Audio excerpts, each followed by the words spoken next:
NelsonJoypad.com bring you another original.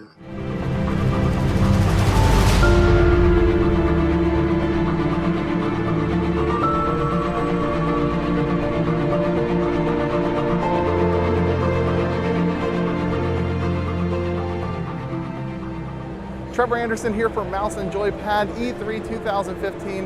It's day 2, and man, what a long and hard day it's been, but I got to meet some great developers and play some awesome games. First, what I want to talk to you about is Creative Assembly's new game, Total War Warhammer. And oh man, this was the game that got me pumped for the whole day. We got to sit down with the developers and play through one of the first levels where orcs were battling humans. And man, this thing was crazy. Humans were coming in on like dire wolves and horseback, and orcs were flying in with like, winged apparatus, and there was this giant that came onto the battlefield. I mean, this is totally different than any Total War game you've ever seen. Total War is usually based around real, authentic wars that happened in the past. Well, this is their first departure into something fantastical, and they couldn't have chosen a better franchise than Warhammer. They told me that they've been working on this for years and that they really wanted to get this, this partnership put together, and man, I'm glad they did.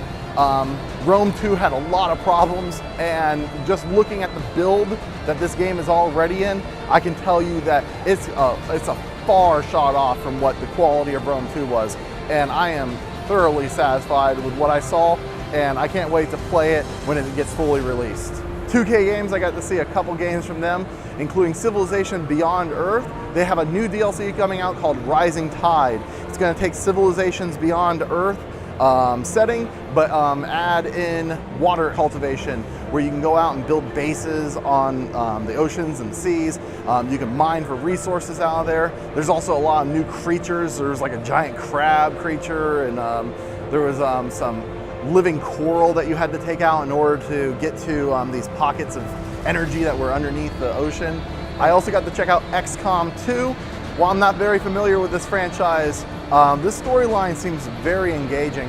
It seems like aliens have taken over the government and kind of exploited the people to make them think that aliens are coexisting and living with them, but in reality they're controlling them, and there's like a rebellion group coming in with a lot of new emphasis on weaponry. It seemed like one character had a drone that he could send around to battle for him, while another character was dealing mostly in explosives and destroying targets with heavy weaponry.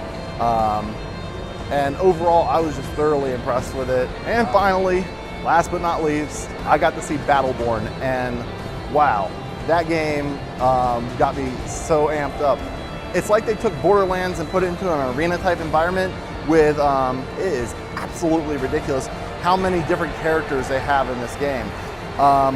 We only got to play with a group of those characters. I believe it was 25 of them. And the character types are really different between each other. You have characters that fight with swords. You have characters that fight with guns, bows and arrows, magic. I mean, just a large assortment of a bunch of different types of characters who have different strategies. And playing it, if you're at all familiar with Borderlands, you're gonna hop right into this game and know exactly what you're doing right from the get-go.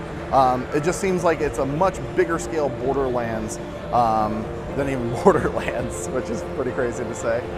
The animation on this is just phenomenal. All the characters have this really great, unique personality, and the story itself is so absolutely bizarre. It has to do with the universe has no stars left, and there's only one left, and all these factions are battling for it, but then this massive faction comes in, and now they all have to team up to try to take out the evil faction. I don't know how you get resources from a sun that you can't share, but I don't think it's supposed to matter. It's a big whoop. It's a big whoop. It's the thing that drives the battling and the conflict. And to be honest, I don't think anyone cares. And I didn't. I had fun with it, and I'm sure you will too. I can't look for. I'm sure we're going to review it on the site, and you should be looking for it because it is a very solid game. I also got to check out a lot of independent games while I was here. I got to speak to Daedalic Entertainment. They introduced me to a couple of their games, mostly Bounty Train, which is a train simulator, but it's got like a lot of strategy elements to it. It's set during the American Revolution, And basically you have to manage your train, you have to protect it against bandits, you have to protect it against Native Americans who are trying to steal resources from you. And as you travel around, you're actually able to change the course of history. You can save Abraham Lincoln, you can do a lot of cool things in this game outside of just sending a train around. It was really interesting to see how many elements they had in this game. I was thoroughly impressed. There will be things that are blocking your path on the railroad that you might have to get a demolitions expert to take out. You have to manage passengers. You have to make sure that you're watching your cargo weights and things like that. So if you're a simulator fan and you love these kinds of resource management type games, this might be for you. They also showed me a game called Valhalla Hills, which is a really cool premise. It's about Vikings on an island, and in order to impress their god, Odin, they have to go to the top of the mountain. Seems pretty simple, except you have to build like towns to get up there because you need resources to get up there, and you got dire wolves and things like that attacking you. You've got other ships that come in, will try to attack your land from the base, and the island just keeps getting bigger and bigger. It's viewed from an isometric point of view, so you see only one side of the island, but you're able to kind of like turn the island like this, so it does have like a 3D-esque aesthetic, but ultimately it's kind of a 2.5D delivery. And it was kind of cool. You can like manage your little Vikings as they go up the island. And as you progress, the islands get taller, they get harder, there's more challenges to overcome, bridges you have to build, things like that. I also got to meet a developer of a great independent game that I wanted to profile called Harmony of Dawn. I'm gonna have the full interview posted here soon, but I got to talk to her about her new game, and it is a game that's based around the idea of using music to get past your obstacles. It's like in a 3D environment, and it's her first game entry outside of just getting out of college. And to be honest, it seems like a very heartfelt game. It reminded me a lot of Loom from LucasArts, where it was a real strong emphasis on understanding music and tone and beats, because you have to use that as almost like weapons to get further along in the game. So you'll see the interview here in the future on Mouse and Joypad. I also got to check out this brand new game called Armello as well. It's essentially a board game that is played on the PC. It combines the best of Civilization, where you are able to build towns and manage lands, but instead of dealing with armies, you're dealing with heroes, single unit heroes that go and they're trying to take over a kingdom that's being ruled by an evil king.